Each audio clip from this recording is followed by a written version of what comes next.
Live from downtown Bloomington, this is IU Sports Sunday with Nick Rodecap on 98.7 The Zone.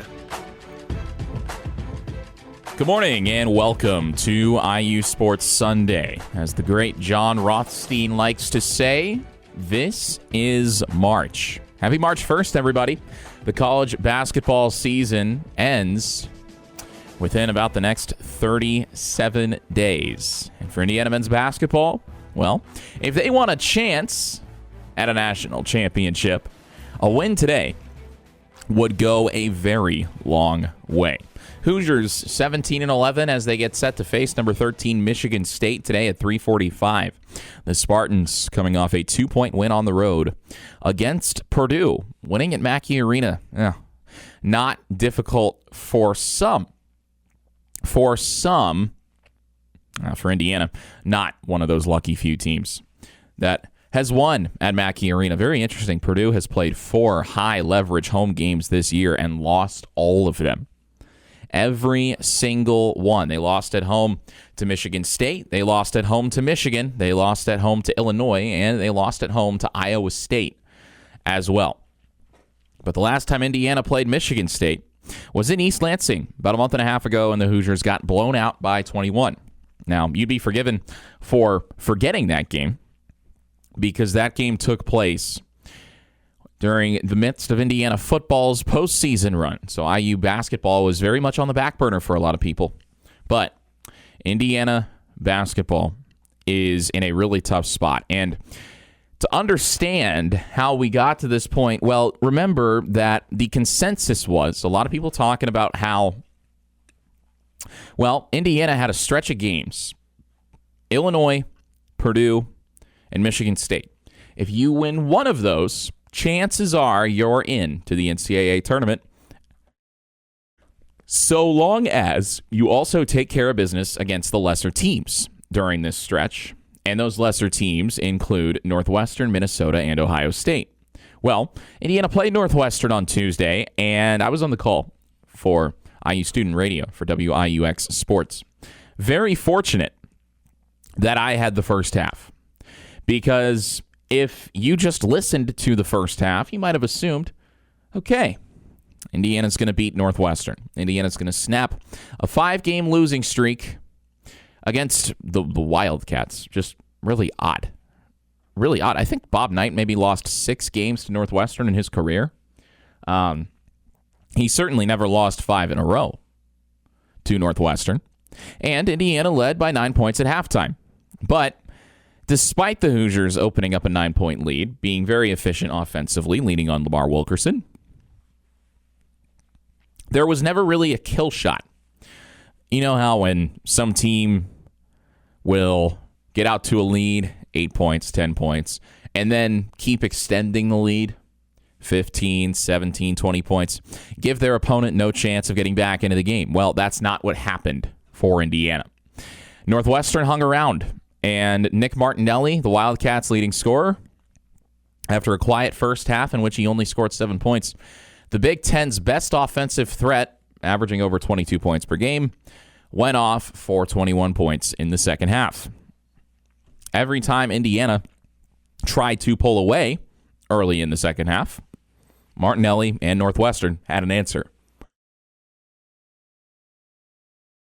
And then with about 5 minutes left, Northwestern took the lead. And IU fans had the same kind of mojo that they did when Indiana played Wisconsin a few Saturdays back. It was a very similar type of game. Big early lead. Visiting team hangs around instead of Indiana putting them away, closing them out, i.e. playing a full 40 minutes. Indiana did not play a full 40 minutes on Tuesday against Northwestern. Again, this Northwestern team was horrible this year. They entered this game 3-13 in the Big Ten. Their only road win in conference play was against Penn State, and Penn State is competing with Oregon to finish at the bottom of the conference. I say competing a little bit sarcastically. But not going to be exactly competing for a conference title is Northwestern. That's the point. Struggling on the road is Northwestern. Kind of a one-trick pony is Northwestern. But Chris Collins just has Indiana's number. Northwestern outscored Indiana 39-26 in the second half. Nick Martinelli scored 21 of his 28 points in the second half. Northwestern never went away. Indiana never buried them. And here's the key stat. Indiana went 9.5 minutes without a made field goal in the second half. You can't do that. I know, down 3 points with about 5 seconds left. Indiana brings the ball the length of the court. Tucker DeVries gets open on the right wing, takes a three, gets hit on the arm. I know he was probably fouled. I'm not denying that. I know the referee was out of position. I know that he should have made the call. And I know that he didn't make the call. He did not make the call, excuse me. I know that he did not make the call that he probably should have made and sent Tucker DeVries to the free throw line where he had made 3 free throws in a row earlier in the game. Here's the problem. You should not need an official's help to beat one of the worst teams in the conference at home when your NCAA tournament hopes are on the line. And the players understood that. Lamar Wilkerson, after the game, said we never should have put the ref in the position to make that call. He said there was no way in HE double hockey stick that Indiana should have lost that game. Yeah, he's right. And seeing the players on the podium, Wilkerson and Tucker DeVries as well, who was the victim of that no call, Tucker DeVries looked like he had just gone through a lot of emotion, tears, anger, maybe a bit of both, before he stepped onto the podium on Tuesday night. And for Indiana men's basketball, that loss dropped them under 500 in Big Ten play, 8-9 after losing to lowly Northwestern. The Wildcats improving to 4-13 in the league. Ouch. Ouch. I think the players knew what this loss meant for them. I mean, they're not stupid. They're not stupid. They're all seniors, pretty much. They know that losing to Northwestern made making the NCAA tournament a lot more difficult without a deep Big Ten tournament run. And it's inexcusable. It really is. Indiana's going to waste a phenomenal season from Lamar Wilkerson. Indiana as a whole has these stretches that are just maddening because of how inconsistent their play is at times. And that's been a theme this year. Can you close out games? Can you keep your foot on the gas after tapping the gas a little bit in the first half and flirting with the idea of pulling away? Indiana hasn't been able to. You think about the blown second half leads, even in wins for Indiana. You think about the UCLA game about a month ago now. Indiana led by 10 points with 1:51 left, and that game went to double overtime. Indiana ultimately won, but I would argue that if you close out that game in regulation, if you're Indiana against UCLA, you don't then go into your game against USC a couple of days later with dead legs. And Indiana had dead legs in that game against USC after beating UCLA in double overtime. You can't afford to force yourself to play extra minutes. Or, for example, Indiana facing Wisconsin. Indiana had a double-digit lead early in the second half. That game also went to overtime. That was at home. Indiana ultimately won.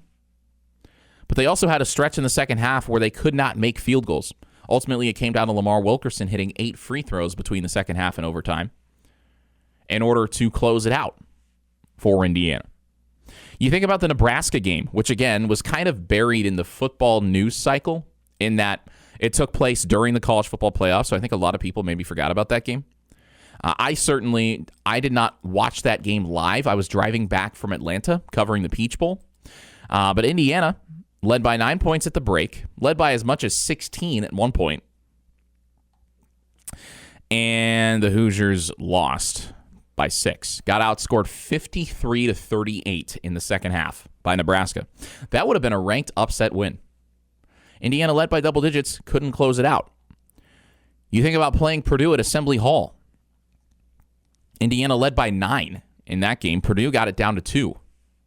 Never took the lead. Indiana ultimately won by 5. Connor Enright made a big 3 late. It's just not encouraging. And Indiana's had plenty of chances this year Plenty of opportunities. And they just haven't played a full 40 minutes. That's been the key. And this game against Northwestern on Tuesday night, the aftermath, the reaction of the players, certainly the reaction of the fans as well. I think everybody knows now the writing is on the wall, because now, even if you beat Michigan State today, which would be a Herculean effort with the way Michigan State is playing right now after going to Purdue and winning at Mackey Arena by 2 points. Hey, as Indiana found out this year, it's really difficult to win at Mackey Arena. Michigan State hadn't won at Mackey in about 12 years, but they did it a few days ago, and they're riding that high. Down I-65, down 465, and then down I-69 into Bloomington.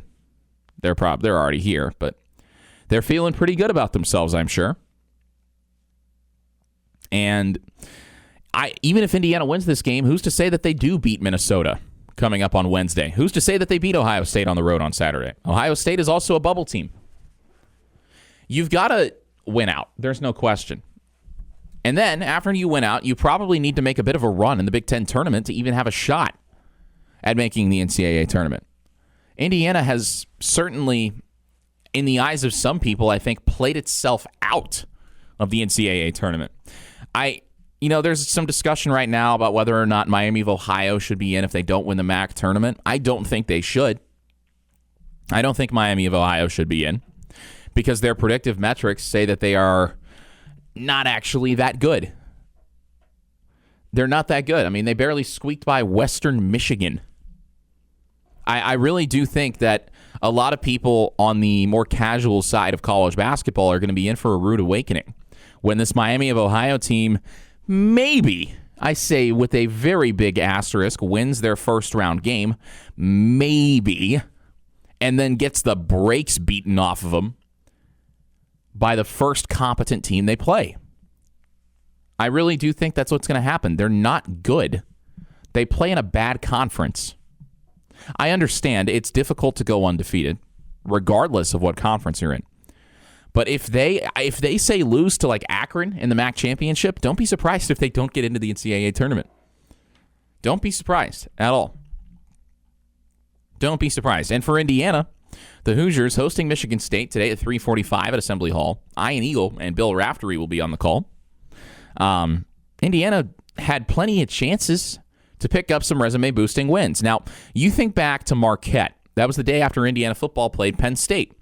IU fans were feeling pretty good because Indiana beat Marquette by 23 points at the United Center in what was a true neutral site game. They scored 100 points, and you're thinking, okay, well, Marquette's usually pretty good. This is a tournament team, no question. Well, turns out Marquette was on its way to having a very bad season. And I called that Marquette game. I was driving to Chicago on Sunday morning, which is why there was no radio show on that day.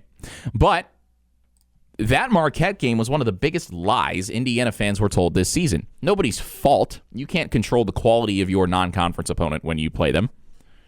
And it was certainly admirable of Indiana to play that game. Marquette is 5-12 in the Big East, and they are 8 games under 500 on the season. 10-18. 1-10 away from the Fiserv Forum. Okay, so that's fine. You've got other opportunities, right? Well, probably should have known something was up with the consistency of this team when, after averaging 99 points per game in their first 3 games, they scored 69 against Incarnate Word and only won by 8. Because the 3-point shots weren't falling. They couldn't score from the floor, and they weren't adjusting, trying to score inside when they couldn't shoot from deep. Okay, well, here comes Kansas State into town. Indiana wins by a lot, gets off to a hot start, never looks back. Okay, great. Well, Kansas State has since fired head coach Jerome Tang.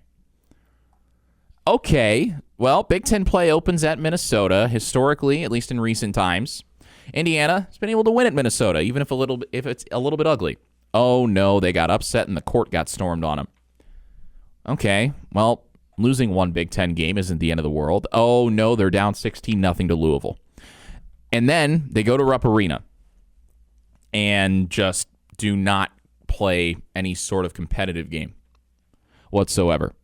You see the point. Indiana has struggled with inconsistency this year because, intermixed with those blowout wins over non-conference Power 4 teams, you also had a 113-point outburst against Penn State. I know Penn State is bad. Indiana cannot play consistent basketball. That's the problem. And so you don't know which version of Indiana you're going to get today. One of my friends in the IU media school, Noah Gerke, talked about how it would be so Indiana, so on brand for them to say beat Michigan State and then lose to Minnesota. It would be very on brand. You think about Indiana beating Purdue at Assembly Hall. That was probably one of the most puzzling games this season, given how convincingly Purdue won at Mackey Arena. I know the transitive property cannot be applied to basketball because each game, as Curt Cignetti on the football side would say, each game has a life and history of its own. Each play has a life and history of its own. And for Indiana, well, I think the Hoosiers took advantage of the fact that Braden Smith has been historically bad in Assembly Hall. He's been great at home, but he's been very, very bad in Bloomington. Well, what was Braden Smith against Indiana and Mackey? He was very good. Fletcher Loyer didn't miss. Purdue was absurdly efficient. The best shooting performance of the Matt Painter era by field goal percentage. It was like 65.2% from the floor. Indiana couldn't play defense. Here's the thing about Michigan State. Jeremy Fears has the keys to the car for the Spartans. Cohen Carr, his dunks, electric. He is electric. Michigan State is 23-5. They are 13-4 in the Big Ten. I don't know if they're going to win the conference, looking at you, Michigan and Illinois. But Indiana's going to need a lot.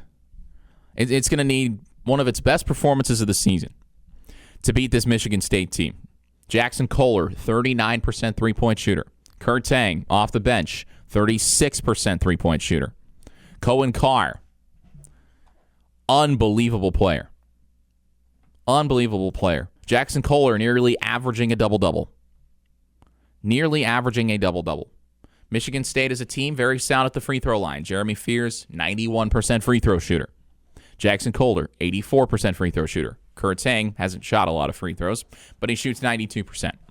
The point is, Indiana cannot be emotional today. The players were emotional after Tuesday's game. I understand bad call. However, again, I will contend you never should have been in position to let the referee decide the game. A missed foul call on a Tucker DeVries three-point attempt. Indiana trailed by 3 with 3 seconds left. It was a clear foul. I'm not denying that. But Indiana should have put Northwestern away. Should have done what good teams do against one of the worst teams in their conference and left no doubt. Unfortunately, they didn't do that. They did not do that, and they had to deal with the consequences. And you can't carry that emotion into today. You can basically say, hey, we're playing with nothing to lose. We are playing with house money. Let's see if we can make something happen. But even if Indiana beats Michigan State, my concern, they didn't beat Minnesota earlier this year. Indiana also has struggled on the road this year. 3-7 on the road. Not cool. Not cool. You cannot be this volatile. And I guess my question is, would you even want to see Indiana in the NCAA tournament? I wouldn't, personally. I don't think they're equipped to make some crazy run. I don't. They're not deep enough. The roster has so little depth.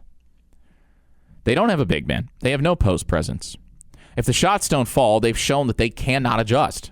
For example, against Northwestern, 9.5 minutes without a made field goal. The difference is, unlike in the Wisconsin game when Indiana went cold from the floor, they weren't getting to the free throw line. They weren't doing enough to counteract it. They weren't getting stops. Every time Nick Martinelli needed to score, he did. He scored at will. I know he's one of the best players in the country scoring-wise. Indiana could not do anything to stop him. Couldn't do anything. And so that's the problem. Michigan State's got so many weapons, which is exactly why I wouldn't be surprised if Indiana beats Michigan State by, say, 4 or 5 points and then loses to Minnesota by like 15. I don't know if you want to see this team in the NCAA tournament. I'd almost rather them say, I know this is going to sound crazy, but make the college basketball crown and win it. At least give the seniors a few more games together instead of going to the NCAA tournament and getting bounced in the first round. I don't know. I don't know how I feel about it.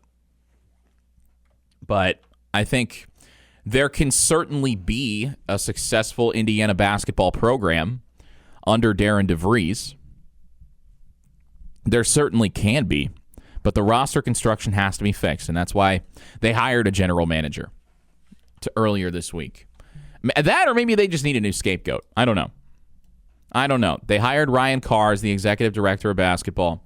Carr, over 20 years of NBA front office experience with the Pacers, an hour north of here. Senior VP of player personnel, most recently. Ryan Carr reporting directly to Darren DeVries. And guess what? He was an undergraduate student manager under Bob Knight. So, Ryan Carr knows a thing or two about basketball. He can help Darren DeVries build a better, deeper roster going into next year. There are certainly flashes of potential. The problem has been consistency and post-play throughout the year. But maybe they can build some momentum going into next year. But I just, with the volatility of this team, with their inability to even compete against the top teams in the Big Ten, Illinois, Purdue, Nebraska. Well, they competed against Nebraska, but they didn't play a full 40 minutes, and you have to play a full 40 minutes against a team of that caliber. Illinois, Purdue, Michigan, Michigan State, Nebraska, etc. I don't know that I would want to see them in the NCAA tournament. I wouldn't want to watch them play because they would probably get embarrassed. And the way Indiana has lost some of these games this year, losing by 20 points in back-to-back games on national television against Illinois and Purdue, that is embarrassing. That the perception of Indiana basketball is so far removed from what it used to be. I mean, I know, you talk about Indiana being a blue blood, right? 5 national championships. Here's the matter of fact. I am 22 years old, and I have never seen Indiana make the Elite Eight. Never. In my life. I'm 22. The last time they made the Elite Eight was the year before I was born. That's not the way this program should be. I know they made the Sweet 16, then they lost to Syracuse because they couldn't beat a 2-3 zone. That team probably should have made the Final Four. They didn't. We can hypothesize all day. But Indiana basketball is so far removed from what it used to be. And especially with the success of football now, I wouldn't be surprised if the sparse attendance we saw at Assembly Hall against Northwestern becomes normal. I think it kind of already has become normal. Now, there's a whole debacle with the student ticket situation, and I don't understand why the IU ticket office put a bunch of seniors in the balcony for their last game when the lower bowl of students wasn't even full. But even the non-student seats were not sold out. The balcony on the other side was not full at all. It wasn't even close. For a game with a team that's on the bubble and needs all the fan support it can get. The only time the hall has been completely full this year has been against Purdue. Now, that might change today. It's a whiteout. Fans will probably show out trying to will Indiana on. And I don't know if it'll be enough. And if Indiana loses today, I would not expect attendance to be great on Wednesday against Minnesota. I wouldn't, because why would you want to support this basketball program if they're not going to give any sort of consistent effort, consistent result, consistent product night in and night out, especially when the football team is, doing what they're doing. That makes trying to reestablish yourself in the minds of college basketball fans a lot harder. You're listening to IU Sports Sunday. Back here on IU Sports Sunday, Nick Rotacap with you.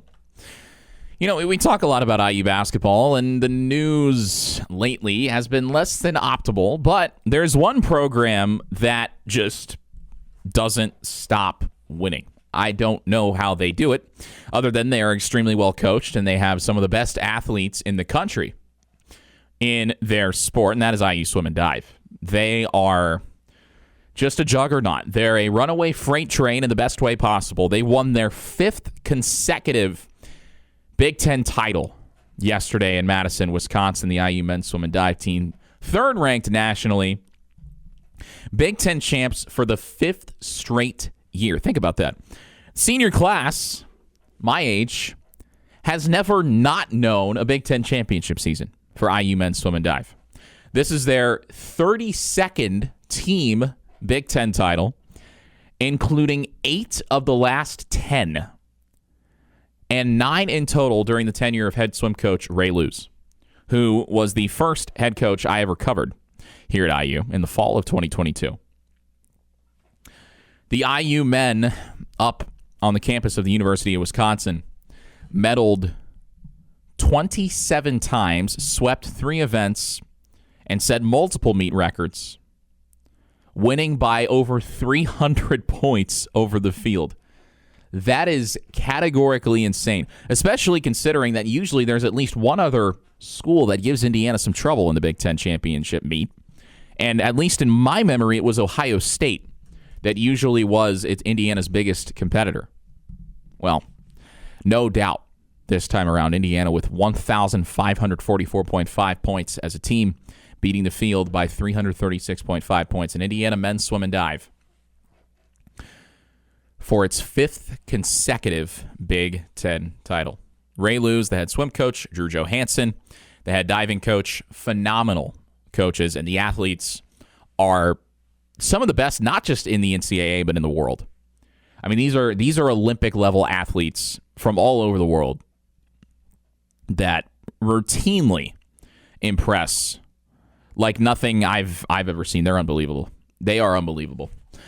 So huge congrats to the IU men's swim and dive team on their 5th consecutive Big Ten championship. I mean, you think about the sports that on the national level fly under the radar as far as IU athletics is concerned. I mean, it's unfortunate, but the fact of the matter is sports like swim and dive, men's soccer, don't get as much press as they should relative to other sports. But any IU fan, any IU alum knows that for a long time, the standard of excellence in those programs, swim and dive and soccer, has been the highest of high. And I mean, for IU men's soccer, it's kind of it's in a similar vein that it's, well, basically national championship or bust. But the fact that anything short of a national title is considered disappointing shows how high those programs have set the expectations for themselves and how they do such a great job of living up to those expectations year in and year out. I know IU men's soccer has had a little bit of a lull, relatively speaking, especially the way this past season ended. But under the leadership of Todd Yeagley, you know they're always going to have a chance at capturing what has been an elusive 9th national championship. It's been 14 years since Indiana's last won a men's soccer national championship, which doesn't even really feel right. Doesn't feel right at all. But in the spirit of football, we'll talk about IU football. Indiana football representing itself well at the NFL Combine this week. I did not have a chance to cover the Combine, mostly on account of having classes that I can't skip. That's really the main thing. I only have 3 classes left, but I can't skip any of them. It's kind of unfortunate. But Fernando Mendoza dropped yet another phenomenal quote. He's not throwing at the Combine, but he participated in the height and weight measurables and kind of surprised people because he's 6'4", 236 pounds with a build comparable to that of, say, either Andrew Luck or Josh Allen. He doesn't look like he's 236 pounds. He was listed during the season at 225. But Fernando bulking up a little bit in the offseason, which will make him harder to tackle. I mean, you saw Miami football experience that firsthand, Fernando Mendoza being difficult to tackle. But Fernando, on the podium at the Combine a couple days ago, said, quote, "I'm unemployed. I have no job," end quote. And Fernando, that is the realest thing I've ever heard you say. Well, he said a lot of very truthful things, but being unemployed, yeah, me too, man. Me too. But Fernando will soon be employed by the Las Vegas Raiders as the first overall pick. I think any team that wants to take that away from Vegas would have to pay a king's ransom and then some, and his NFL prospects don't warrant a king's ransom. I mean, just ask the Colts what happens if you trade multiple draft picks for somebody who's supposed to be a franchise-changing player. Well, you end up with Sauce Gardner getting hurt after about a game and a half, and, well, the less said about last season for the Colts, the better. Selfishly, I'd love to one day see Fernando Mendoza in a Colts uniform. Also, Lewis Moore, Indiana safety, ball hawk, veteran guy. Sorry, on 3, Lewis Moore is eligible, as a matter of fact, but they tried to clickbait people into thinking otherwise. Lewis Moore said he wouldn't mind not leaving Indiana, playing for the Colts, not the Bears, of course, the Hammond Bears. Lewis Moore said that he never really wanted to leave IU and that he loves this fan base, loves the IU fan base, and of course there are a ton of IU fans who are also Colts fans. I wouldn't mind Lewis Moore in Indianapolis. I mean, shoot, this is going to be the most IU-infested NFL draft ever. And Omar Cooper, I would say, has been one of the biggest risers. I mean, anybody who knew anything about Indiana high school football knew about Omar Cooper when he was coming out of Lawrence North. And he has been a phenomenal receiver for Indiana now for 3 years. Here's the thing, though. He made a crazy catch against Michigan in 2023 where he was leaping toward the sideline, landed on his head in bounds while the rest of his body was fading out of bounds. Problem is, Indiana lost that game 52-7, so it got lost in the shuffle. Michigan went on to win the national championship with an asterisk that year. But Cooper's been doing these amazingly athletic things for years. It's just that this past season, you go undefeated, win a national championship, you get a few more eyeballs on you, and you keep performing.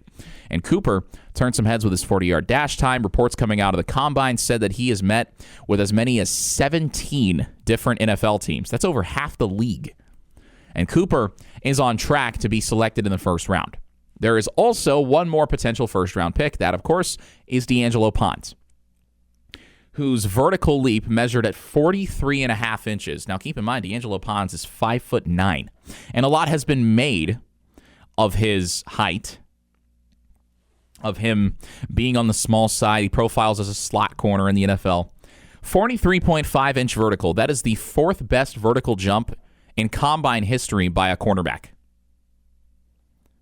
Fourth best in Combine history at his position. And oh, by the way, he's actually officially 5'8". 5'9", I said, was generous. 5'8". Fourth best vertical ever. Well, that vertical leap certainly makes height less of an issue, doesn't it? I think, and I hope, that somebody takes a chance on D'Angelo Ponds late in the first round. I really do. I really do.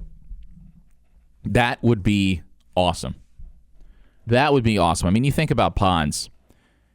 There's a guy who, people clown on him. Oh, he's too small. He can't guard. Alabama fans, hey, 5 doesn't want to hit. And then he proceeded to knock Ty Simpson to the turf with a little oomph at the Rose Bowl. Cracked his ribs, actually, Ty Simpson, after that hit. And Ponds, in not so uncertain terms, said that he took it personal. People saying he didn't want to hit, people saying he was too soft. So he laid the boom on Ty Simpson in Pasadena. He plays above his size. He plays taller than he is. He plays longer than he is. Having a 43.5-inch vertical helps too. Omar Cooper and D'Angelo Ponds got to be the two biggest risers for Indiana at the Combine. Ponds' reps. The tape doesn't lie. Thank you, Curt Cignetti. The tape does not lie. Omar Cooper, his 40-yard dash turned some heads as well. He's for sure going to be taken in the first round. A 4.43 unofficial on his second run in the 40-yard dash. He's going to be a really good get. I think Elijah Surratt will probably go in the second round for Indiana. A lot of people comparing Surratt to Keenan Allen. And, well, Surratt says he models his game after Keenan Allen. I mean, this is a guy, an Elijah Surratt, who was out on the practice field watching NFL players run routes on Instagram and then trying to copy them to get better. I'd say it paid off. And at the Combine, it's not just the Indiana players that are impressing, obviously. Players from Miami, Ohio State, also turning heads and making people wonder, how in the world did Indiana beat these teams? Well, it comes down to coaching. And that's why Curt Cignetti just got another contract extension. Got another raise, I should say. Got another raise. It's because he found a way to out-scheme teams with massive amounts of NFL talent. Massive amounts of NFL talent. Guys like Arvell Reese, Sonny Styles, even Lorenzo Styles Jr., who was a little bit maligned at Ohio State, turning heads at the Combine. Ohio State's defense was not the reason they lost to Indiana. It was their offense. And I would fully expect Jeremiah Smith, he doesn't probably even need to participate in the combine next year. He's going to be the first wide receiver taken on the board. But if he participates in the combine, he's going to blow some people's minds because he is a special, special talent, is Jeremiah Smith. Indiana, though, he hasn't given up a touchdown to him in 2 games against Ohio State. That's something. That's something. But no, it's the combine isn't just a testament to Curt Cignetti's ability to evaluate and develop players. It's also a testament to his ability to coach and out-scheme some of these guys who are going to play on Sundays for a while. It makes his contract worth every penny. Of course, Fernando Mendoza not throwing at the combine. He has said multiple times he's going to throw at IU's Pro Day coming up unofficially on April 1st. That's when it's been reported. I haven't heard anything from the football program, but if ESPN is reporting that it's on April 1st, it's probably on April 1st. And the reason that he's throwing at Pro Day is because he wants a chance to spotlight his receivers, including Surratt, Cooper, etc., Charlie Becker, who's going to be very sought after, Riley Nowakowski, who a lot of people think could be a Kyle Juszczyk type player in the NFL, a fullback in 2026. I know, crazy. But Nowakowski is a do-it-all guy. He is a do-it-all guy, and his pass catching is not his forte, but he had that huge catch on the final drive going down the seam against Penn State. There is no Omar Cooper touchdown catch without Riley Nowakowski. Charlie Becker, also probably going to get a combine invite next year. He is phenomenal. And oh, by the way, he was a backup. He was a second stringer at the start of the year. Indiana football's not going anywhere, folks. But this departing class of players graduating and going to the NFL draft, also including center Pat Coogan, a huge piece of Indiana's success this year. This departing class is going to be hard to top. You're listening to IU Sports Sunday. Welcome back to IU Sports Sunday. Nick Rotacap with you. In the spirit of positivity, we will talk about Indiana softball. Led off last segment with the 5-time defending Big Ten champion, IU men's swim and dive team. IU basketball can't hurt me if I put my head in the sand. So we will talk instead about IU softball for a second because their home opener is finally coming up this weekend. They finally play a home game on Friday. I don't know about the weather. It's not looking great. Not looking great. 75 on Friday, but the catch is there's a 70% chance of rain in the morning, though, so we should be able to play. They host Minnesota at 6 o'clock. Saturday, 68 with a 55% chance of rain, but it looks beautiful on Sunday, 64 and sunny. Coming up on Sunday, March 8th, as IU hosts Minnesota in a 3-game series. The IU softball, off to a hot start this year. And the softball season is interesting because early in the year, you get a lot of these multi-team tournaments where you're playing 3 or 4 teams in a weekend, and sometimes the level of competition maybe isn't the greatest, but what strikes me for IU softball is, once again, as usual, the consistency. 19 games into the season, they are 15-4. 15-4. I don't care who you're playing. In the diamond sports, it's really easy to have letdowns. We've seen it with baseball all the time. And the disparity in talent, the talent spread, I should say, between the best softball teams and the lesser softball teams is much higher than it is in baseball. However, I think it's just very striking to me the amount of IU softball's wins that have been by run rule. Last weekend, they had 3. This weekend, they've had 4. So they are beating the brakes off teams that they are supposed to beat the brakes off of. That is encouraging. The Big Ten is loaded this year. However, I would say that IU softball has a pretty favorable schedule. Pretty favorable. Of course, the one exception really is that they go on the road to UCLA, and UCLA is always one of the best programs in the country. However, by and large, their Big Ten schedule keeps them pretty close to home.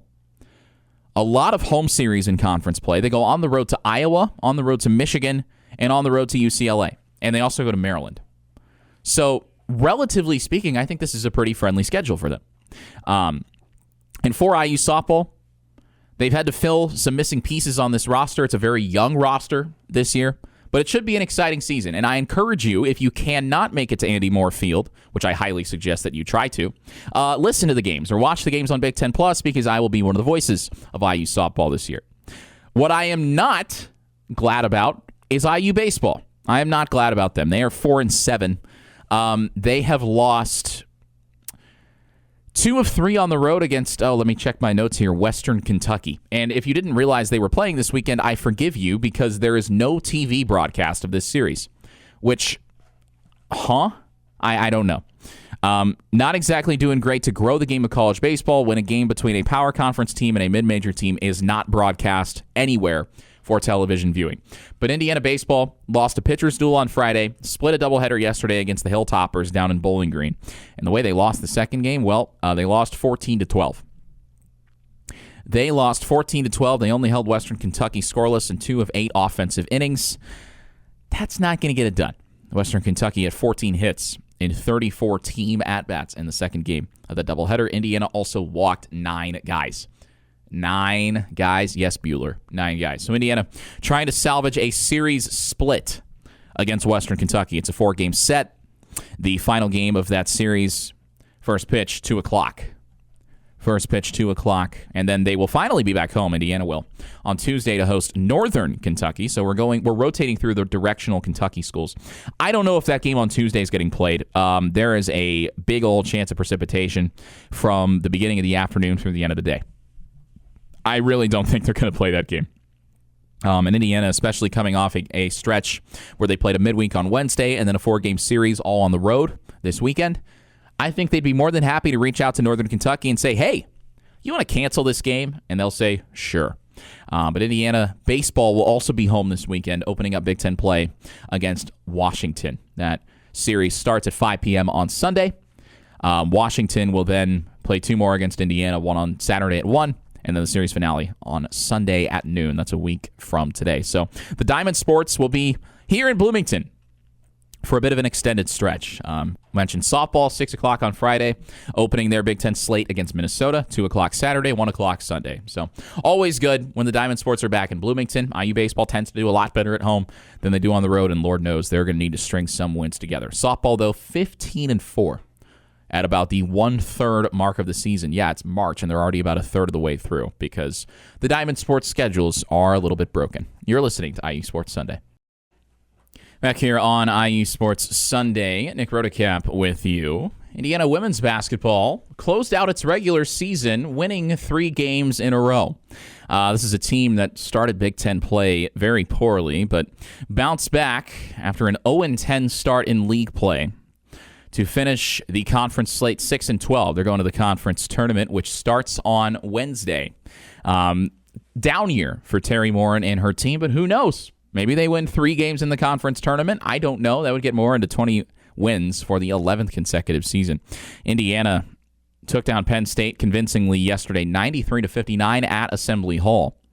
Kiyomi McMiller, the star Penn Stater, who helped the Nittany Lions beat USC, did not have similar fortune. She scored just 4 points, 1 of 12 from the floor. When Penn State needed another knockout performance, Indiana kept McMiller quiet, and the women's team 17-13 to close the regular season. And they will head to the Big Ten Conference Tournament, which is just up the road from here in Indianapolis. That's at Gainbridge Fieldhouse starting on Wednesday, and you're looking for them to make a run. Maybe, just maybe, an IU-friendly crowd at some of these games will help Indiana in the Big Ten Women's Basketball Tournament, which starts this week. This is March. It's going to fly by. Spring always flies by, especially once you get past spring break, and I'm graduating in about 2 months. Please don't remind me. You're listening to IU Sports Sunday.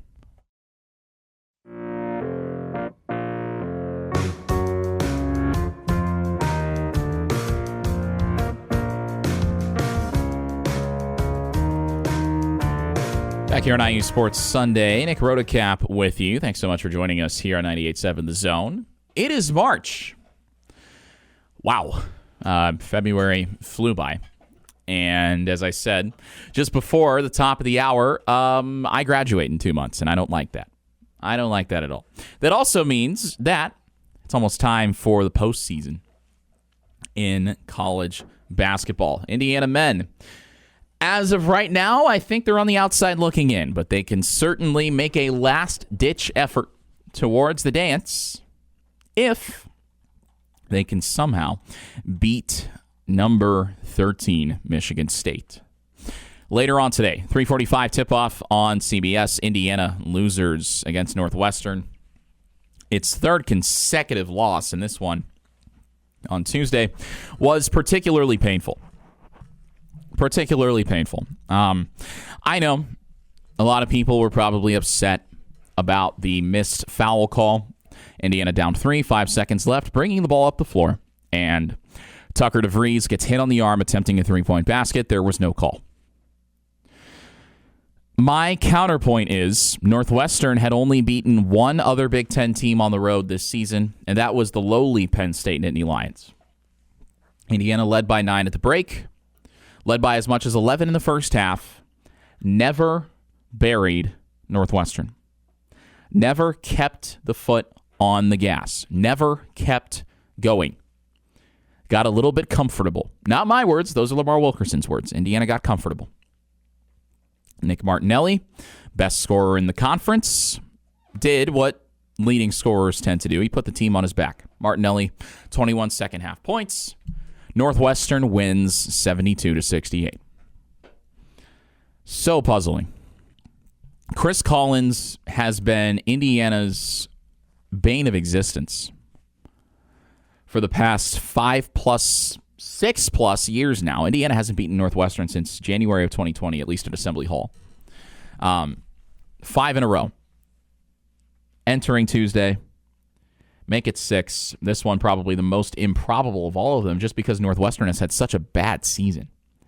I mean, this team made back-to-back NCAA tournaments before this year. Before last year. Last year, Brooks Barnheiser got hurt in the middle of the season, if I remember right. But before that, Northwestern was an NCAA tournament at-large candidate in the previous couple of years, and Indiana had trouble with them. Coaching change, roster change, nope. It stays the same. Indiana's woes do against the Wildcats. And that's a game you just can't lose. I said it, like, Indiana needed one of Illinois, Purdue, or Michigan State, and then also needed to handle the likes of Northwestern, Minnesota, and Ohio State to close the season. Because you figure you win the games you're supposed to win. You win one in upset fashion, and that probably gets you into the NCAA tournament. Well, your last opportunity to secure an upset is today against Michigan State. It's a whiteout at Assembly Hall, Sunday at 3:45, that late season window on CBS. And if Indiana doesn't win this game, I mean, shoot, you're out of opportunities. And short of a deep run in the conference tournament, which, as I said last week, has not been kind to Indiana, historically speaking, short of that, your season's over. Now, the only solace that Indiana can find in, say, for example, a conference tournament run, the prospects of one, is that Indiana's already played in the United Center this year up in Chicago, and it was quite kind to them. Scored 100 points and beat Marquette by 23. 23. 100-77. Pretty good. Maybe that's a kind arena to Indiana. They're going to need it to be during the Big Ten tournament, which begins a week from Tuesday up in Chi-Town. But for Indiana, it all starts today. A lot of emotions after that loss to Northwestern from Tucker DeVries, from Lamar Wilkerson. The fans upset, maybe a bit apathetic. The attendance was sparse on Tuesday. I called the game on IU Student Radio, and predictably, there was not even enough of a student turnout in the lower bowl to fill it up. There were, however, a lot of students in the balcony, and to the IU ticket office, what the heck, man? What are we doing? I don't understand how a bunch of seniors who are the same age as me get stuck in the balcony for their last game, but the lower bowl of the student section isn't full. I've said this before. I think Assembly Hall needs to rethink the student section location, because the most rowdy atmospheres in college basketball, at least the ones that come to mind for me, like it or not, Mackey can get rowdy. Indiana certainly experienced that the hard way. Mackey, Michigan State, Kansas, Duke, etc. Where are the students in those arenas where it is notoriously difficult to win? Kansas, for example, dominates at home on Big Monday. Why? Part of it is because, not all of it, but part of it is because the students are right on top of the floor. Michigan State, same thing. Duke, same thing. These places are notoriously difficult to win in, and the students are a huge reason as to why. It's because the students are right on top of the action, and they can affect it in a notable capacity. At Assembly Hall, part of the problem is, this isn't all on the students at all, and I am a student. I'm not going to blame my own kind a lot here. Part of it is simply because the non-students in the arena have no energy most of the time. No energy. And I saw it on display. Indiana should not have needed fan help to beat Northwestern. I get that, but it certainly couldn't have hurt. And I saw this, I was thinking of this on Tuesday. Every time there was a little bit of a burst of energy, it died back down as quickly as it appeared. Not from the students, but from everybody else. From the adults in the room, if you will. Everybody's just kind of sitting down, except, lucky me, in Section K for the two people right in front of me as I was trying to call the game. So I had to do what Curt Cignetti did on the sidelines in the national championship and weave my head in and out of traffic, so to speak. Crazy how that works. But everybody else, at least on my side, sitting. Sitting. No juice. No energy. The students were trying, but when you put the rowdiest bunch in the balcony, it doesn't work. It just doesn't work. I do think Assembly Hall needs to rethink where the students sit because they're not impacting the game as much as they should. Why not put them right on top of the floor on the sidelines instead of a little tiny section on the baseline and most of them tucked in a corner? I don't get that. I don't understand a lot of things about the way IU does their game day experiences. Look, football, very successful. The football game day experience is still bad. It's still bad. There is still no cell service in Memorial Stadium unless you get very lucky. And I know how that sounds, but when you're trying to call the game from the roof of the press box, you do not have cell service. You don't. When you're on the field trying to say post clips pregame, I don't know, text your media friends to figure out what's going on, it's really difficult. And not to mention for the fans, right? Hey, where are you? Hey, I can't text you because there's no service. They got to fix a lot of things. With basketball, one thing they have to stop doing, I don't like it, the IU chant that they did at football games starting this year. One side of the stadium, as it was in football, chants I, the other U, directed by Hoosier the Bison. That works in a sold-out football stadium of 53,000 plus. That does not work in a late-arriving crowd, 65% sparsely populated basketball arena. It doesn't work. It most certainly also does not work on the women's side right now because the women had a down year this year and attendance was bad. I called a lot of women's games on Big Ten Plus. Attendance was not good, but they tried to do that chant before every game and it just did not work. It was forced. It was sad. Can we read the room a little bit? Also, the run out for men's basketball coming onto the floor, there's too much dead time. You build up the energy, you play for whom the bell tolls. That's great. I love Metallica. The problem is you wait too long after you start the song, after you get the crowd hyped up, to then bring the team out onto the floor. It just feels like a very disjointed experience. And maybe I'm in the minority here. I don't know. But I remember I had this thought. I think it was before the Wisconsin game. And so I posted it on Twitter. I said, hey, how about we leave the IU chant for football? Because it doesn't really work in basketball. And I certainly was not in the minority then. That maybe some things we can leave for football instead of trying to bring over to basketball when the energy isn't there. And that's when you got to be able to read the room a little bit. If you're IU basketball. And I don't know that fans are going to be energetic enough to do that chant like they are in football after they've been tailgating for hours and they've been fired up by their head coach and there's buzz around the program. I don't know that fans are going to be as fired up to do that chant against Northwestern or certainly, say, on Wednesday against Minnesota coming up, considering you came out flat against Northwestern. There's just not a lot of energy in the building. And part of that, I think, could be helped for Indiana basketball fans if the students were on top of the floor, because the students will feed into it. The students will absolutely go along with it because they can pregame, because they can walk to the game. They don't have to drive. But if you have the students tucked in a corner on one side of the floor and the folks behind the basket aren't voluminous enough to make an impact on the game, it's a lot harder.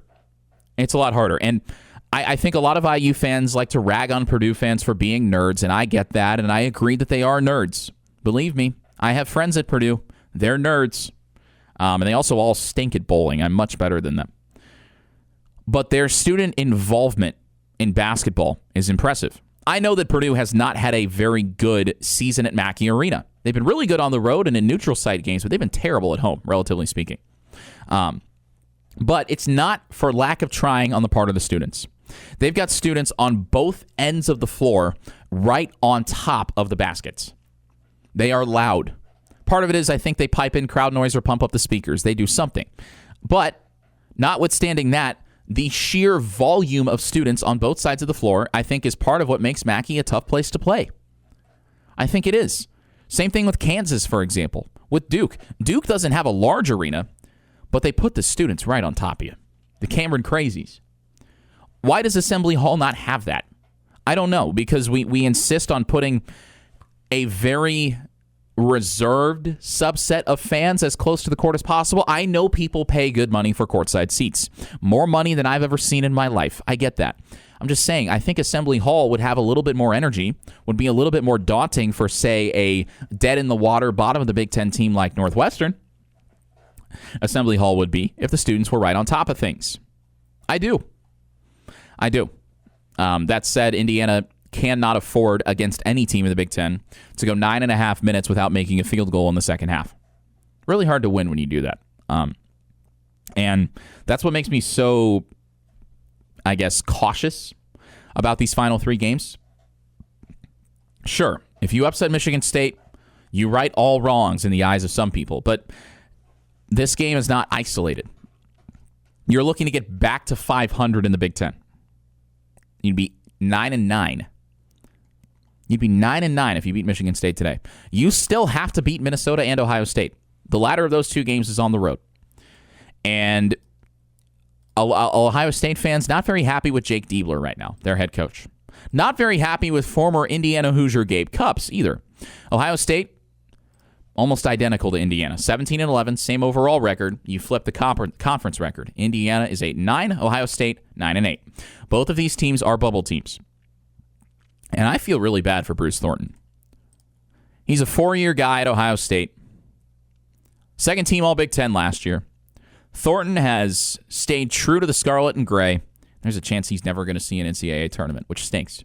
Thornton, Ohio State's best player, averaging 20 points a game, 5 rebounds a game, 4 assists, and a steal. Not so lucky has Ohio State been with Gabe Cupps, who completely no-showed in the Buckeyes game against Iowa. By the way, what in the world happened to Iowa the other night? Ohio State got blown out by Iowa. 74-57, the Hawkeyes won. And then Iowa follows that up with one of the most puzzling performances by any team this season. Remember, Indiana did not convincingly hang with Iowa at home. The Hawkeyes, though, lost to Penn State on the road by 2. Lost to Penn State on the road after earlier in this month, or excuse me, last month, beating Nebraska when Nebraska was a top 10 team. There is no excuse for losing to Penn State. That's ridiculous. Penn State is terrible. Indiana scored 114 on them. Lost to Iowa, but Iowa lost to Penn State. That's why the transitive property does not work in college basketball. There are too many games. There are too many variables. One constant, though, has been the lack of performance from Gabe Cupps. And, Cupps recruited out of the city of Dayton, Ohio, to Indiana. A lot of people were very high on him. He was thrust into a role he maybe wasn't ready for as a freshman. Having to play starting point guard because of an injury to Xavier Johnson, and Trey Galloway I don't think was really an option. Now, he settled into that role a year later. Cupps missed all of last season, transferred out of Indiana after an injury. Transferred to Ohio State, a little bit closer to home maybe. got some NIL money, purportedly around $600K, and oh no, their investment has not paid off. Gabe Cupps has played in 27 of Ohio State's 28 games, and his averages are as follows. 1.6 points, 1.2 rebounds, 1.2 assists. Ouch. Shooting 35% from the floor and a lowly 19% from three, playing just under 13 minutes per game. In Bloomington, I called him Cardio Cupps because he was just kind of out there running laps. He wasn't really doing much besides getting his movement goal accomplished on his Apple Watch. And that hasn't changed with him at Ohio State. Unfortunate. I'm glad that Indiana moved on from Gabe Cupps. I do not have any sympathy for Ohio State. I have sympathy for Bruce Thornton. I do. Because Bruce Thornton has been a cornerstone of that Ohio State program for a few years. But I don't have sympathy for them as an institution because their football fans are annoying and I don't like them, mostly. I just don't like them. I don't like them. That's it. Kurt Signetti doesn't like him, so I don't like him. He leads by example. They don't like their head coach, Jake Diebler. They don't like him at all. But I bet they would like him a little bit more if he could at the very least play spoiler to Indiana's season. And that's a game, obviously, you got to keep your eye on. We will not talk again before that game is played. It's on Saturday night on Fox, 5:30 p.m. tip in 6 days' time, as Indiana gets set for its final 3 games of the regular season. You remember last year, Indiana went to overtime against Ohio State, won that game on the road. They play in a very big arena, the Schottenstein Center, I believe it is. It seats about 20,000, but it's never that full. Never that full. They need to move to a smaller arena. I don't know why they don't, other than they are in the city of Columbus rather than being in a spot where they could build a dedicated arena. I think that's the reason why. But just very, very interesting setup they've got over in C-Bus. Darren DeVries has been the subject of a lot of criticism, not just from IU fans this year, but also from West Virginia fans. Darren DeVries and his son, especially Tucker DeVries, criticized by West Virginia fans, saying, oh, hey, IU, you got what you wanted. Here's Darren DeVries failing to beat Northwestern. I think he can win at Indiana. I think he can.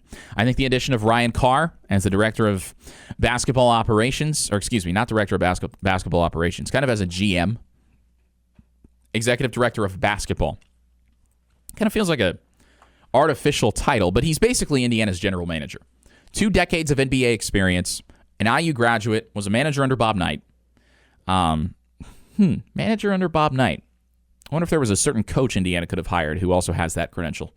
Certainly, he's not coaching one of the top teams in the country. Oh, no, it is. It's Dusty May. Whoops. Well, waited a year too long. That's okay. That is okay. Darren DeVries needs to build a better roster next year. It's a shame that he's wasting Lamar Wilkerson, who's had a phenomenal year. Wilkerson just hasn't had any help. Lately, teams are basically saying, hey, we're going to guard the heck out of Wilkerson and make somebody else beat us. And Indiana hasn't had an answer. Just has not had an answer at all for when Wilkerson is taken out of the equation. Wilkerson, scoreless in the second half, 0 of 9 from the floor against Northwestern. Indiana went 9.5 minutes without a made field goal. You can't do that against anybody. And it's a shame Wilkerson's efforts are not going to be more widely recognized on a national level. He had multiple 40-point games at Assembly Hall, and it just wasn't enough for Indiana this year, at least as of now. That could change. And I know, historically, Indiana has not been one to accept a bid to, say, the NIT. I think if they get an invite to the college basketball crown, I think they take it. If they get an invite to the NIT, take it. Give Wilkerson and these guys a little bit more time together. I think that's really the best thing to do. Plus, say you win the crown. Nebraska won the crown last year. They parlayed that momentum into one heck of a year this year. Maybe they'll finally win an NCAA tournament game. I know that shouldn't be the standard for Indiana. I know it shouldn't be. I know the standard should be making it to the second weekend. And making the NCAA tournament should not be a question mark this late in the season. But the fact is, the roster is flawed. And if you can play in a postseason tournament and you think you have a chance to win it, I don't see why not. Maybe you can win the crown and do what Nebraska did. I don't know. But this constant treading water, hot and cold Jekyll and Hyde identity just did not work for Indiana this year. And I said this, I think it was against Chicago State. When Indiana played Chicago State, it was one of the least convincing 20-point wins I've ever seen. And I said, this play style just doesn't seem sustainable in the Big Ten. And, well, would you look? It's not been sustainable. You don't know which Indiana you're going to get on a nightly basis. And I think when Ryan Carr helps Darren DeVries build next year's roster, I think that's something that you're absolutely going to have to keep at the forefront. You need a big fella. I'd love a 7-footer or two. That'd be nice. Somebody who can really play physical down low, because it's not Reed Bailey.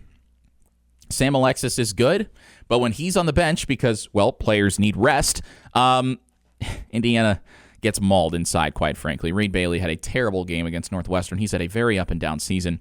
Against the Wildcats, Bailey played 14 minutes and scored just 1 point. He did not attempt a field goal, and he only grabbed 1 rebound.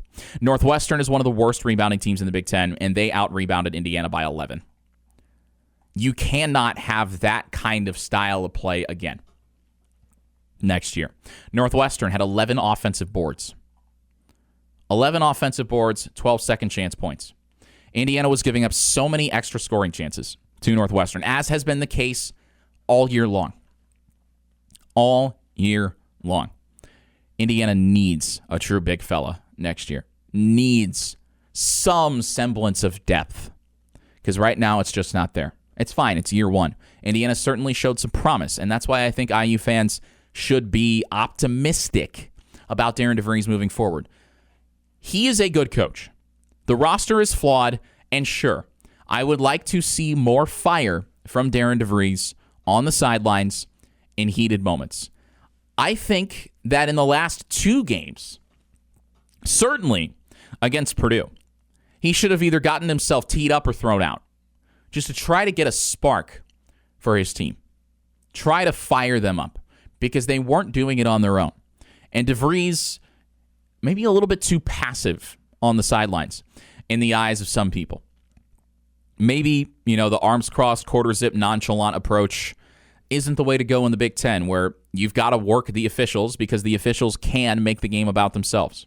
That's not the reason IU lost to Northwestern. The reason they lost to Northwestern is because they only scored 26 points in the second half against a very poor rebounding and defensive team. But I'd like to see more fire on the sidelines from Darren DeVries. Say today against Michigan State, maybe there's a contentious call. Maybe DeVries gets himself teed up. Maybe he gets himself ejected. I don't know. Show some fight. Show some fire. Your season is on the line. Coach like it. You're listening to IU Sports Sunday.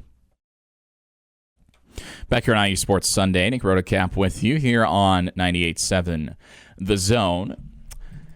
IU baseball is stuck in a loop. I think that's the best way to describe them. It just feels like Groundhog Year. Not Groundhog Day, Groundhog Year for Indiana baseball. Losing games in ways that we never thought possible. Struggling on the mound.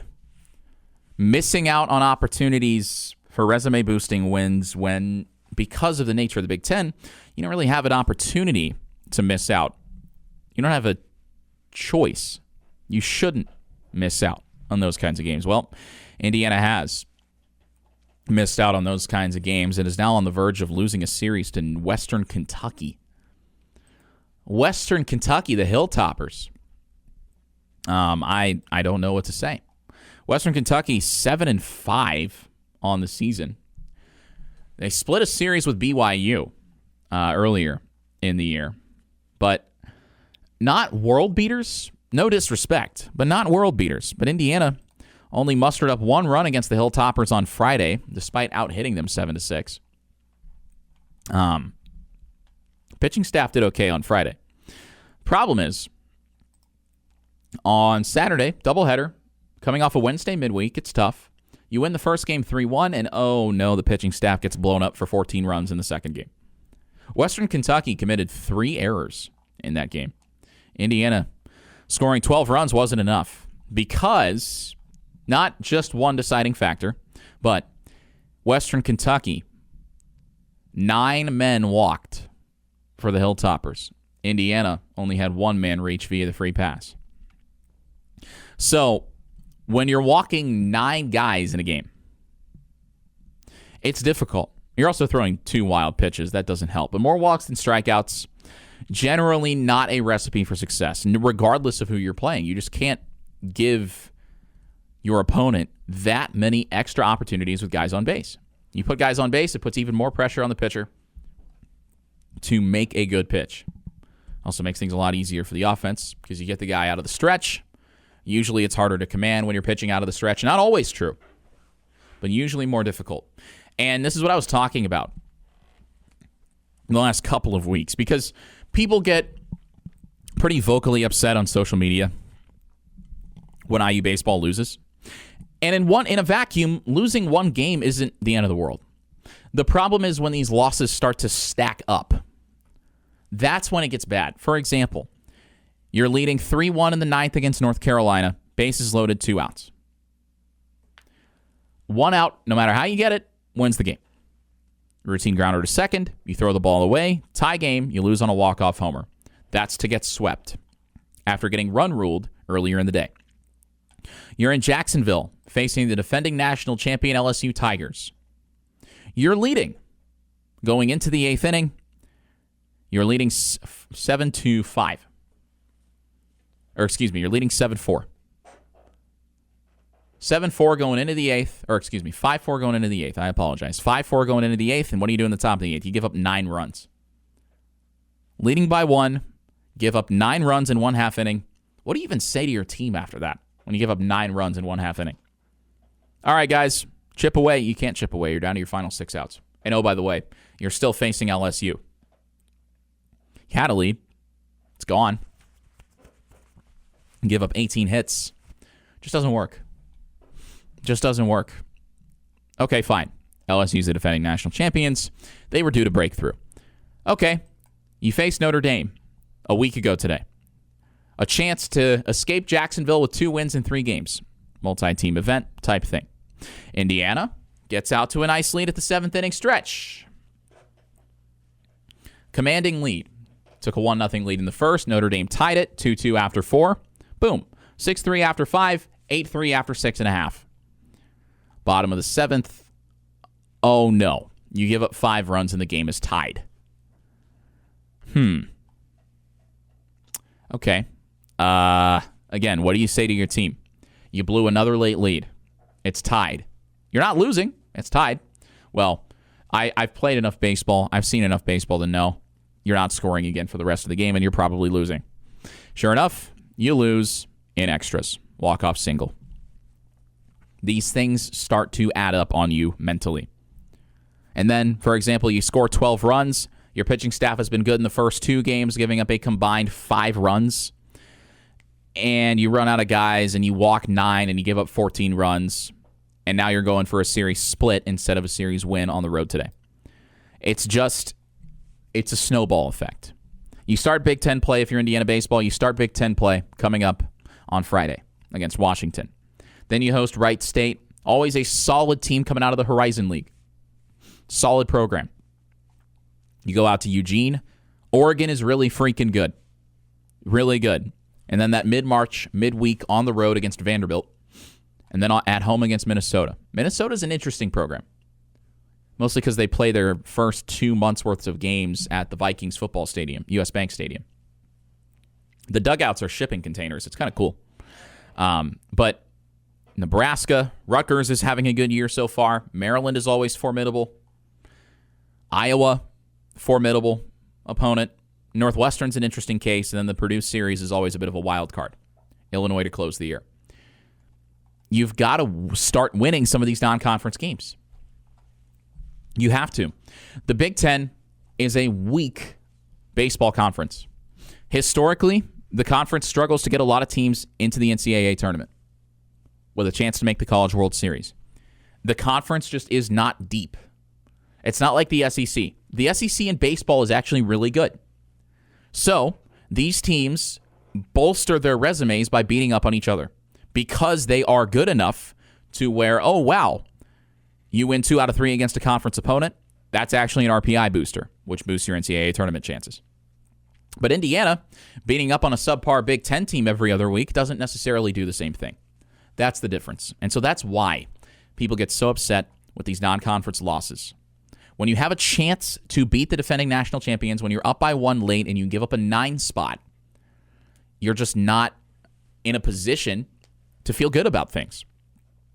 When you have a chance to win 2 out of 3 in Jacksonville against Notre Dame, and then you give up a 5 spot in the bottom of the 7th to tie the game at 8, and then you lose in extras, you don't feel very good. When you have a chance to steal one against North Carolina, sure, you might lose the series, but getting a game on a team like North Carolina is a success. It can do wonders for your confidence. You have one more out to get, and you don't get it. Mistakes happen. It's unfortunate. But you give a team like North Carolina an extra chance, and they're going to take it. And they did. That's why people get so upset about these things, is because they add up and they matter.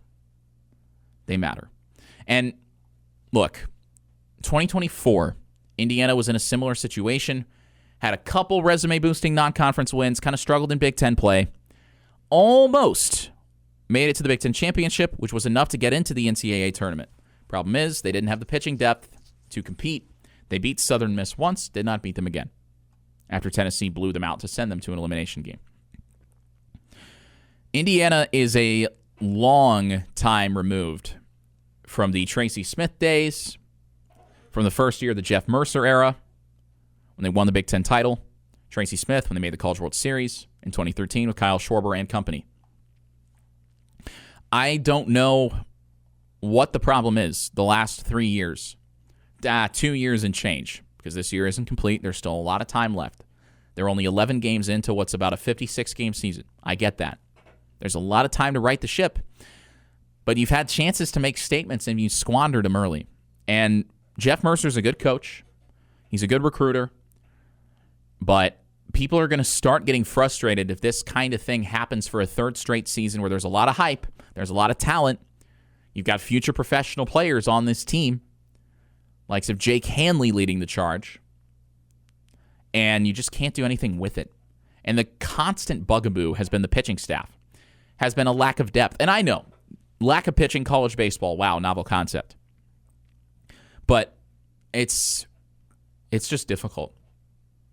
It's difficult for Indiana baseball fans to watch the same product year in and year out and not get a little bit frustrated. So, kind of like you think about IU basketball, same kind of thing. A lot of hype turns into mediocrity, turns into scratching and clawing trying to make the NCAA tournament. Very similar to IU baseball in a lot of ways. IU baseball has less historical success, so I would say that the fan support is far more fleeting. But baseball has a chance to split against Western Kentucky. They'll be home for 4 games coming up this week, a midweek against Northern Kentucky, weather permitting. That weather on Tuesday does not look great. But they'll have 3 games against Washington that are all pretty likely to be played this coming weekend. So get out to Bart Kaufman Field if you can. Lord knows the team needs all the fan support they can get. You're listening to IU Sports Sunday. Back here on IU Sports Sunday here on 98.7 The Zone. Nick Rotacap with you. Mentioned that, well, one of IU's Diamond Sports is not having fun. The other one is IU softball. Their home opener, much like baseball, is coming up on Friday, 6 p.m., against Minnesota. It's going to be 75. It might rain early in the day, but we should be good to play, which is awesome because softball is about a month into their season, but they haven't yet seen Andy Moore Field in the IU fan base for the first time this year. IU softball having a great start to the year, 15-4 on the campaign. One of its notable wins, Shonda Stanton and company took down Ohio State in a non-conference game. Does not count toward the Big Ten standings, but that was a few weeks ago now. They beat them 12-3 in 5 innings. And Ohio State was ranked in the preseason poll at the time. They also gave, Indiana did, almost gave Arizona State, I should say, a scare, losing by 1. But the difference between IU baseball and IU softball is beating the brakes off bad teams. IU baseball playing a bit of a tougher schedule, but the thing is, a lot of these games are not even competing. And the games that they are, they find new and creative ways to disappoint you. But IU softball is 15-4 in its first 19 games, have yet to play at home because the calendar is broken and we need to move the start of the season back. But until we do, teams do the best with what they have, and IU softball is certainly doing that. They're always a competitive team. You look at their record last year, and maybe you think otherwise, but the schedule a bit deceiving at first glance. IU softball last year, 34-20, 10-12 overall, but they were a shoo-in to get into the NCAA tournament because they played a really difficult conference schedule. The Big Ten, very good in softball. Very good as a softball conference. And IU softball did enough in the regular season and in the Big Ten tournament as well. The Big Ten tournament helped quite a bit, actually. Beating Washington, taking UCLA down to the wire as well. I think that was big for them. So, coming back this year, a new-look roster, a very young roster this year with the departure of players like Brianna Copeland, who was a two-way star for IU softball. Absolutely fantastic player. If you've been to Andy Moore Field over the last few years, you've definitely seen her mom sitting front row. She was sitting front row at almost every game. Andy Moore Field is a great place to catch a game. Isn't a bad seat in the house. Plenty of options to sit on the grass out in the outfield as well. And this weekend, both diamonds are going to be hopping, weather permitting. There is obviously a chance for rain in these kinds of weather situations. Warm in early March, but Friday actually looks pretty good. 75 and sunny, going to be awesome. Bit of a chance for rain in the morning on Saturday, but Sunday looks great. Highs mid-60s to mid-70s. It's going to be great. It's going to be great. I'm really excited to be on the call for IU softball this year. Why have you not been within the first month of the year? Well, money's tight. And their SID, Jackson Erie, great guy, basically said, well, on these flyaway trips, there's not really any room, but bus trips and, of course, home games. Andrew Hillsman and I will have the call throughout the last couple months of the regular season until I graduate in 2 months, which I am still very scared of. But for IU softball, veteran catcher Avery Parker, one of the ones leading the charge. Avery Parker has already hit 8 homers this year. Allie Van Brandt hitting over 500, which is not as crazy as you'd think. In softball, the numbers on both sides tend to be a little bit more extreme than baseball. For example, you'll see a bunch of pitchers with ERAs under 2, a bunch of batters hitting over, say, 425, 450, OPSs in the quadruple figures, easy, 1,000 plus. Those types of things are not as uncommon as you might think. IU softball last year led the country in multiple offensive categories: batting average, slugging, doubles. This team can pile on the runs in a hurry, and that's what they've been doing once again this year. They're also stealing a ton of bases while not allowing many stolen bases. I don't think you would believe this if I gave you the figures, but IU softball has already stolen 61 bases on 72 attempts while holding its opponents to 4 of 7 stealing. Yeah, so on one side, good pitching and defense, controlling the running game, and then on the other side, taking plenty of extra bases, which in turn tends to lead to more runs. So a very good start to the season for IU softball. Very exciting team, exciting atmosphere in Andy Moore Field. I'm telling you, if you haven't given college softball a chance, I encourage you to do so because it's a good atmosphere, cheap tickets, not a bad seat in the house, and unlike IU baseball, you probably won't leave wanting to pull your hair out. I say that as somebody who covered baseball for 3 years. I left a lot of games wanting to pull my hair out.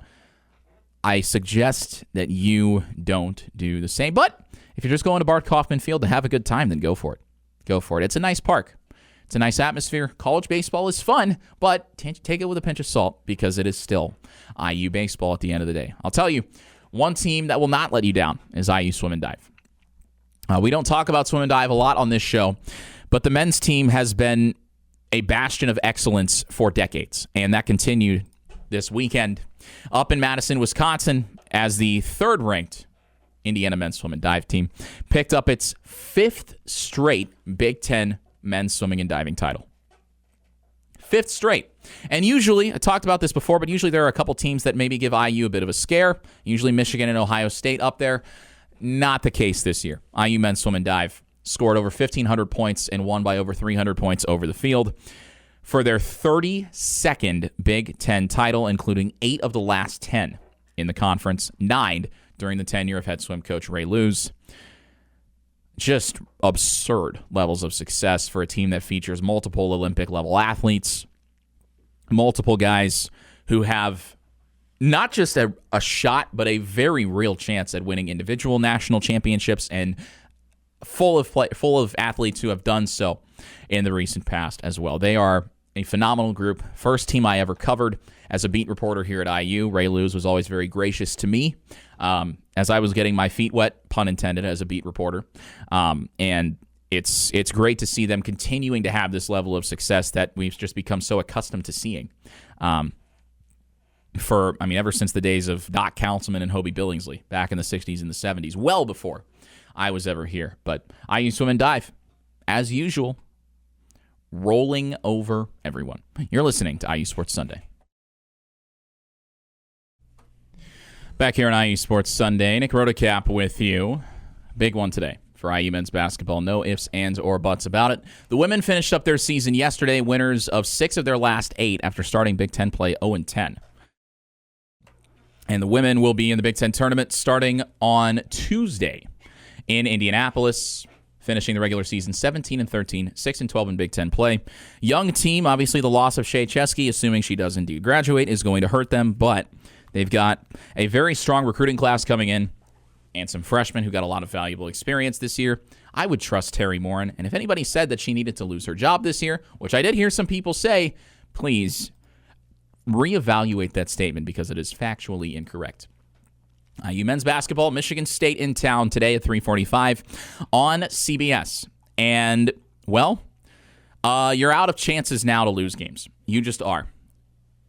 9.5 minutes without a made basket to close the game against Northwestern. You lose by 4. You get mauled on the glass by one of the worst rebounding teams in the league.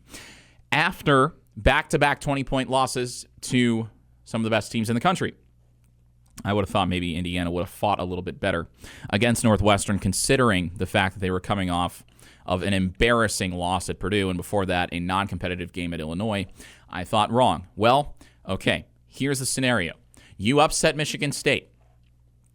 That's step 1. If you surpass step 1, you then have to beat Minnesota, which might sound like it's easy, but remember, IU got the court stormed on them when they lost to Minnesota back in December. That was the first the first game of Big Ten play this year. Then beat Ohio State in Columbus to close the regular season in 6 days. That is against Jake Diebler and company. Diebler and the Buckeyes on the bubble, just like Indiana is. And then, just to be safe, winning a couple in the Big Ten tournament probably wouldn't hurt. But hey, beggars can't be choosers. Ian Eagle and Bill Raftery have the call on CBS. If you can't make it to a TV, I highly encourage you to listen to IU Student Radio, 99.1 WIUX. Just a little bit to the right on your radio dial from here on 98.7 The Zone.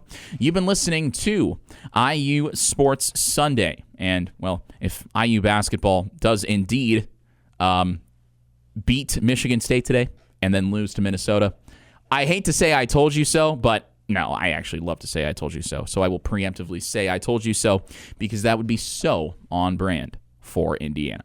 You've been listening to IU Sports Sunday.